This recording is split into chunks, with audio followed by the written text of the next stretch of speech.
జీవితం దేవుడిచ్చిన వరం.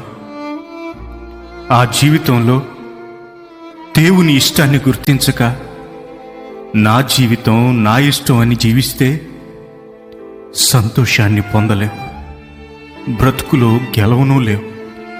ఓడిపోయిన జీవితం, నష్టపోయిన జీవితం, రోగగ్రస్తమైన జీవితం నిన్ను వెక్కిరించవచ్చు, నిరాశ పెంచవచ్చు, దేవునిపై ద్వేషాన్ని కలిగించవచ్చు, ప్రపంచానికి నిన్ను దూరం చేయవచ్చు. కారణం నా జీవితం నా ఇష్టం అనుకున్నావు కనుకే. స్నేహితుడా, ప్రపంచానికి నువ్వెప్పుడు పరిచయమయ్యావు? నీకు ప్రపంచం ఎప్పుడు పరిచయమైంది? నీ తల్లి నిన్ను కనకముందే, ప్రజలు నీ ముఖాన్ని చూడకముందే, కంప్యూటర్, డాక్టర్ నీ ఉనికిని గుర్తించకముందే, నీ తల్లి గర్భంలో పిండముగా రూపింపబడకముందే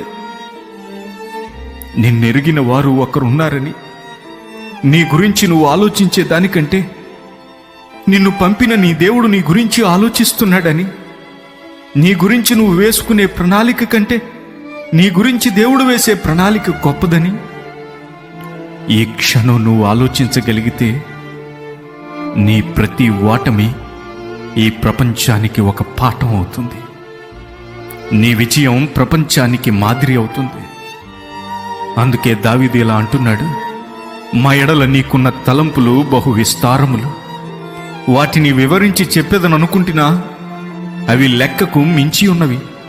కారణం వాక్యం ఇలా సెలవిస్తుంది, నా తలంపులు మీ తలంపులు వంటివి కావు, మీ త్రోవలు నా త్రోవల వంటివి కావు. పాల్యాంగిచో 6 నెలల్లో చచ్చిపోతావు, ఇది ప్రపంచం ఆలోచన. పాల్యాంగిచో ప్రపంచంలోనే అతిపెద్ద సంఘానికి సేవకుడు అవుతావు, ఇది దేవుని సంకల్పం. డేవిడ్, గొర్రెలు కాచుకో, యుద్ధం చేయలేవు, ఇది కుటుంబం ఆలోచన. డేవిడ్, చక్రవర్తి అవుతావు, ఇజ్రాయేలుని పరిపాలిస్తావు, ఇది దేవుని సంకల్పం.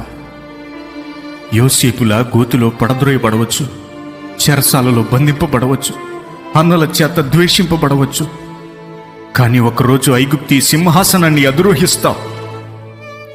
అందుకే నేస్తమా, ఒక్కటి మాత్రం గుర్తుంచుకో, ఈరోజు నువ్వు ఎక్కడున్నావనేది ముఖ్యం కాదు, నిన్ను దేవుడు ఎక్కడుంచబోతున్నాడో తెలుసుకో.